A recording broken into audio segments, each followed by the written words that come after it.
أعوذ بالله من الشيطان الرجيم. بسم الله الرحمن الرحيم. يا بني إسرائيل اذكروا نعمتي التي أنعمت عليكم وأني فضلتكم على العالمين. واتقوا يوما لا تجزي نفس عن نفس شيئا ولا يقبل منها شفاعة ولا يؤخذ منها عدل ولا هم ينصرون. وإذ نجيناكم من آل فرعون يسومونكم سوء العذاب يذبحون أبناءكم ويستحيون نساءكم وفي ذلكم بلاء من ربكم عظيم. وإذ فرقنا بكم البحر فأنجيناكم وأغرقنا آل فرعون وأنتم. وإذ واعدنا موسى 40 ليلة ثم اتخذتم العجل من بعده وأنتم ظالمون. ثم عفونا عنكم من بعد ذلك لعلكم تشكرون. وإذ آتينا موسى الكتاب والفرقان لعلكم تهتدون. وإذ قال موسى لقومه يا قوم إنكم ظلمتم أنفسكم باتخاذكم العجل فتوبوا إلى بارئكم فاقتلوا أنفسكم ذلكم خير لكم عند بارئكم فتاب عليكم إنه هو التواب الرحيم. وإذ قلتم يا موسى لن نؤمن لك حتى نرى الله جهرة فأخذتكم الصاعقة وأنتم تنظرون. ثم بعثناكم من بعد موتكم لعلكم تشكرون. وظللنا عليكم الغمام وأنزلنا عليكم المن والسلوى كلوا من طيبات ما رزقناكم وما ظلمونا ولكن كانوا أنفسهم يظلمون.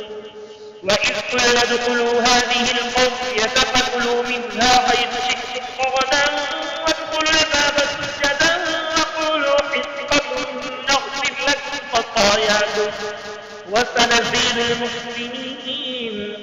فبدل الذين ظلموا قولا غير الذي قيل لهم فأنزلنا على الذين ظلموا رجزا من السماء بما كانوا يكذبون.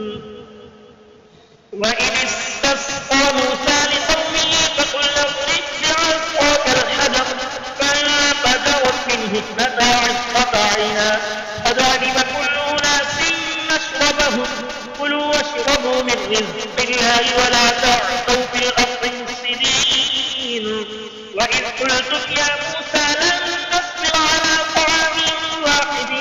فادع لنا ربك يخرج لنا مما تنبت الأرض من بقلها وقثائها وفومها وعدسها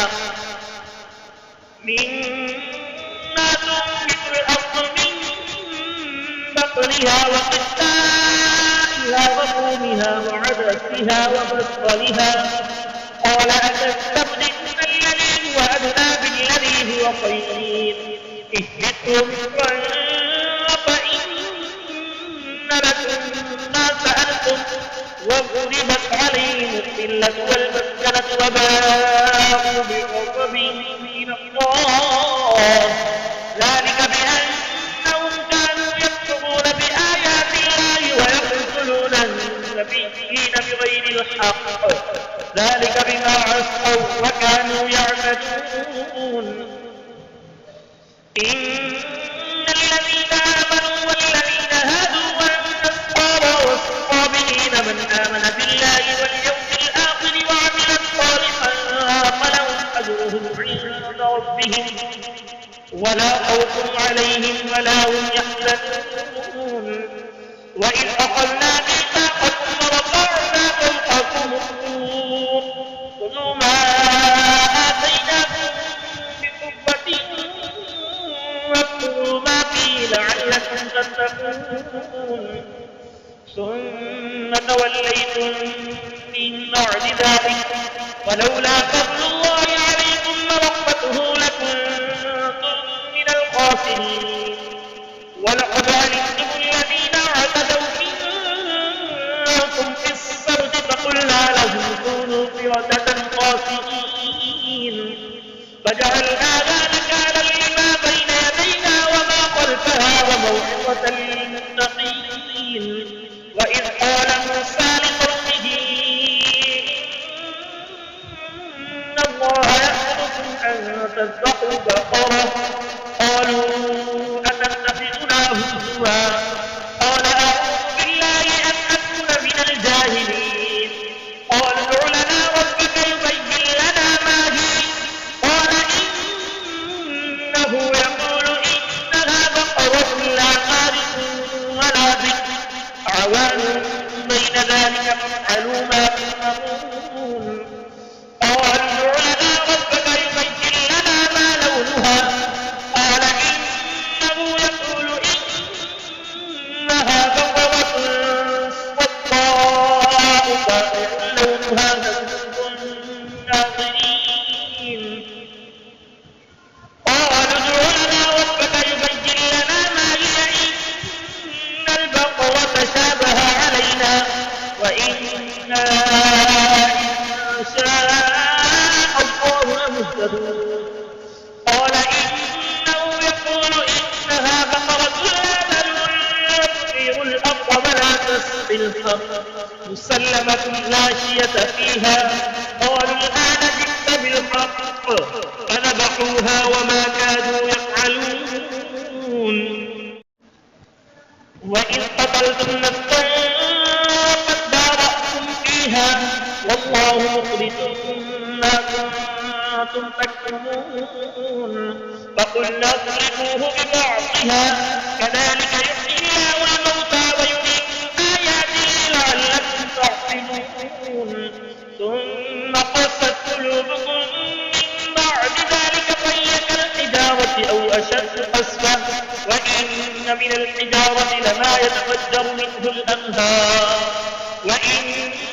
منها لما يشقق فيخرج منه الماء وإن منها لما يهبط من خشية الله وما الله بغافل عما تعملون أفتطمعون أن يؤمنوا لكم وقد كان فريق منهم يسمعون كلام الله ثم يحرفونه من بعد ما عقلوه وهم يعلمون وإذا لقوا الذين آمنوا قالوا آمنا وإذا خلا بعضهم إلى بعض قالوا أتحدثونهم بما فتح الله عليكم يحاجوكم به عند ربكم أفلا تعقلون أولا يعلمون أن الله يعلم ما يسرون وما يعلنون ومنهم لا يعلمون الكتاب إلا أماني وإن لا يظنون وويل للذين يكتبون الكتاب بأيديهم ثم يقولون هذا من عند الله ليشتروا به ثمنا قليلا فويل لهم مما كتبت أيديهم وويل لهم مما يكسبون وقالوا لن تمسنا النار إلا أياما معدودة قل أتخذتم عند الله عهدا فلن يخلف الله عهده أم تقولون على الله ما لا تعلمون بلى من كسب سيئة وأحاطت به خطيئته فأولئك أصحاب النار هم فيها خالدون والذين آمنوا وعملوا الصالحات أولئك